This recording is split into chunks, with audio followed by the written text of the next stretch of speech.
اور پہلی تاریخ سے مخصوص روایت، اتفاق سے ہم ذی الحجہ کی 29 اور 30 تاریخ کو مخصوص تاریخ پہ بیان کرتے رہے، اور آج کی تاریخ میں خالی ایک جملہ سن لیجئے۔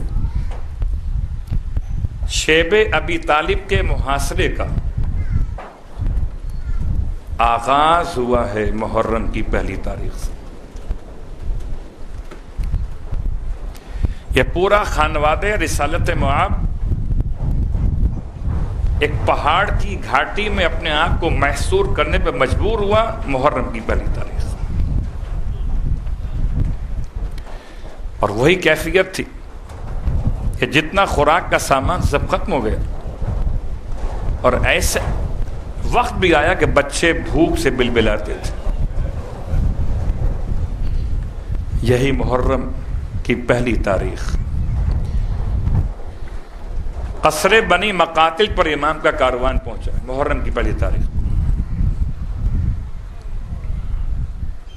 اور امام علیہ السلام کا کاروان 2 محرم کو کربلا میں وارد ہوا۔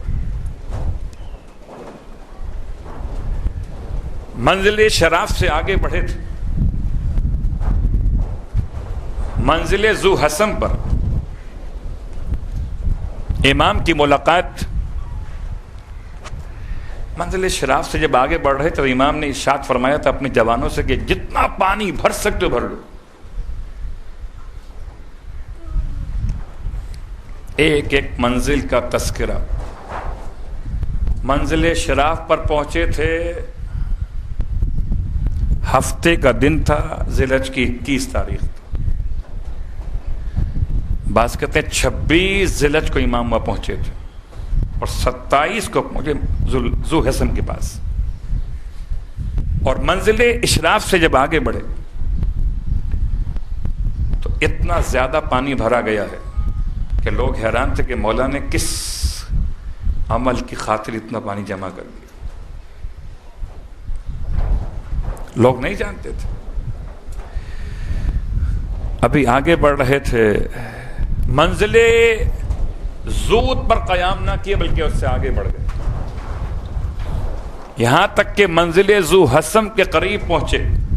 ذو حسم اصلاً ایک چھوٹا سا قلعہ نما انداز تھا جس میں امام نے چاہا کہ یہاں قیام کیا جائے، کیونکہ لشکر کو امام اور امام کے ساتھی ملاحظہ کر رہے۔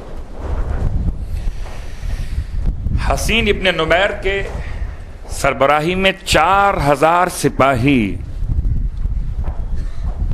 تمام علاقوں کی ناکہ بندی کر چکے تھے۔ جب یہ خبر ملی تھی کہ امام عراق میں داخل ہو رہے تو سارے شہروں پر ناکے لگا دیے گئے تھے، چھوٹے قصبوں پر، دیہاتوں پر، کہ کوئی داخل نہ ہونے پائے۔ اور اسی کے ذیل میں ہر بھی تھا۔ ہر کا لشکر 1000 سپاہیوں کو لے کر آئے۔ جیسے ہی منزل شراف سے بڑھتے ہوئے امام کے ساتھیوں نے ملاحظہ کیا تو ایک ساتھی نے کہا اللہ اکبر۔ امام نے جواب میں کہا اللہ اکبر، تم نے تکبیر کیوں کہی ہے؟ کہا مولا دور سے مجھے لگتا ہے نخلستان قریب آ گیا۔ امام کے اصحاب میں سے ایک صحابی نے کہا نخلستان نہیں ہو سکتا، میں اس علاقے کو جانتا ہوں۔ پھر کیا ہے؟ کہ مجھے لگتا ہے کہ یہ نیزے کی نوکیں ہیں جو چمک رہی ہیں،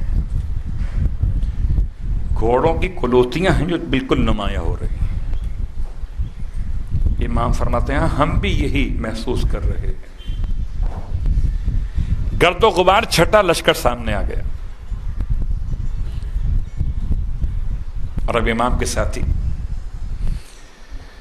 امام فرماتے ہیں بھائی عباس، لشکر بہت پیاسا ہے، جو پانی وہاں بھرا گیا تھا نا، اللہ اکبر،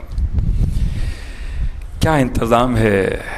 میں حیران ہوں واقعہ، مجلس میں آنے والے بعد میں آتے ہیں اور پانی کا انتظام پہلے کیا جاتا ہے، پانی پینے والے بعد میں آئے تھے اور مشکیزیں پہلے بھر لیے گئے تھے۔ بھائی عباس، مشکوں کے دہانے کھول دیے جائیں۔ علی ابن طیان کہتا ہے کہ میں سب سے آخر میں تھا، مجھ سے چلا نہیں جا رہا تھا۔ میں سب سے آخر میں متصل ہوا تو مجھ سے امام نے دیکھ کے فرمایا انخ ان نخلا، اونٹ کو بٹھا کر پانی پی لے.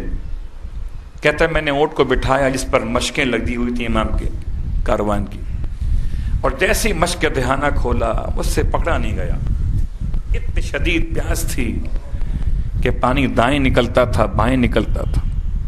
اس منظر کو دیکھ کر حسین میرے قریب آ گئے. فرمایا اطمینان سے پیو، ہم تھام لیتے ہیں مشکیزے کو. اللہ اکبر.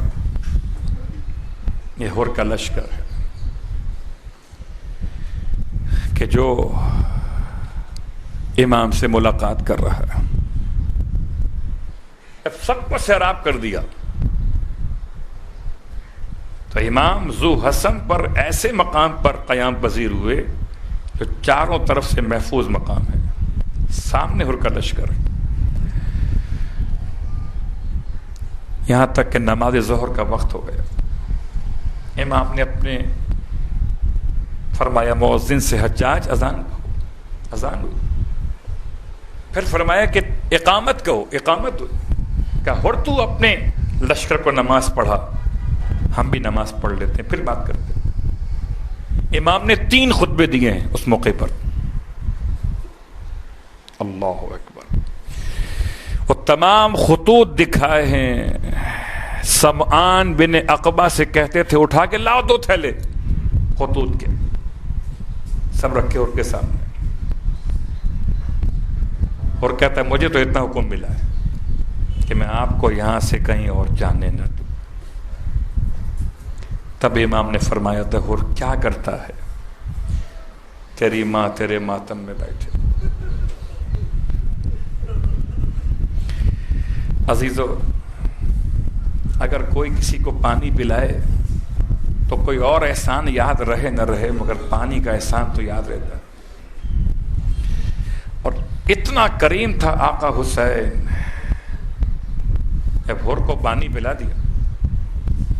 اور یہ جملہ امام فرماتے ہیں اچھا میں واپس چلا جاتا ہوں، تم نہیں چاہتے کہ میں یہاں پر آؤں، مجھے بلایا گیا تھا، واپس چلا جاتا ہوں. امام سوار ہونا چاہتے ہیں واپس جانے کے لیے، نہیں آپ کو واپس نہیں جانے دیں گے. ہور نے کیا کیا تھا؟ ہور نے امام کے راستے بلاک کیے تھے کہ آپ کو نہ وہاں جانا ہے نہ وہاں جانا ہے نہ وہاں جانا ہے، آپ کو ہمارے ساتھ چلنا ہے. ذی الحج کی 27 تاریخ سے ہر امام کو گھیرے میں لیے. جب امام نے ارشاد فرمایا کہ ہر تم کیا کر رہے ہو، ہر کہتا ہے مولا کسی اور نے مجھ سے جملہ کہا ہوتا میں جواب دیتا. آپ تو وہ ہیں جن کی ماں کا نام بغیر طہارت کے لیا بھی نہیں جاتا. رونے والوں آپ کی مرضی ہے، کم رو زیادہ رو، محرم شروع ہو گیا. مصائب تو اس لیے پڑھے جاتے ہیں کہ یاد باقی رہے، ورنہ رونے کے لیے مصائب کی حاجت نہیں ہوتی.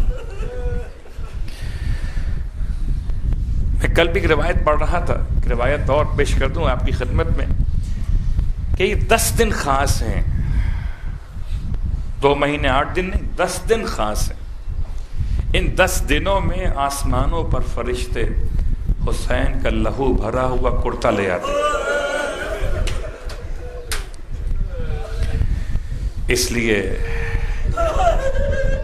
آپ کی کیفیت تبدیل ہو جاتی ہے. پورے سال کوئی متوجہ نہ ہو، 2 مہینے 8 دن نہ متوجہ ہو، مگر 10 دن ایسے ہوتے کہ ان میں متوجہ ہو جاتا ہے. اگر کہیں کوئی محبت حسین اس کے نسب میں پائی جاتی ہے. اجرکم اللہ عزادارو. عجیب جملہ ہے، ہر روز پڑھیے، مگر پہلی محرم خاص طور سے امام کی روایت مکمل کروں جو میں نے 2 دن مکمل بیان کی، اس کا ایک حصہ باقی. فرمایا تھا یبنا شبیب، اے شبیب کے بیٹے، اگر تو چاہتا ہے ان سرکا ان یکون لکا من الثواب مثل ما لمن استشهد مع الحسین، کہ تجھے اتنا ثواب ملے کہ جتنا ان کو ملا کہ جو مولا حسین کے ساتھ شہید کیے گئے. تو قل متا ذکرتہ، وہ جب بھی تجھے یاد آئے حسین کے ساتھیوں کی، مولا حسین، تو کہا کر یا لیتنی کنت معہم فافوز فوزا عظیما، کاش میں ان کے ساتھ ہوتا تو میں عظیم کامیابی کو حاصل کر لیتا. ہر دن پڑھیے یا لیتنی کنت معکم، اگر متوجہ کریں صیغہ مخاطب پڑھیے، ورنہ یا لیتنی کنت معہم اگر صرف تصور کریں وہ کربلا والے، کاش میں ان کے ساتھ ہوتا فافوز فوزا عظیما.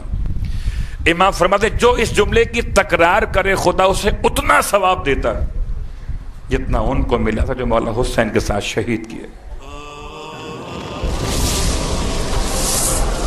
السلام علی الحسین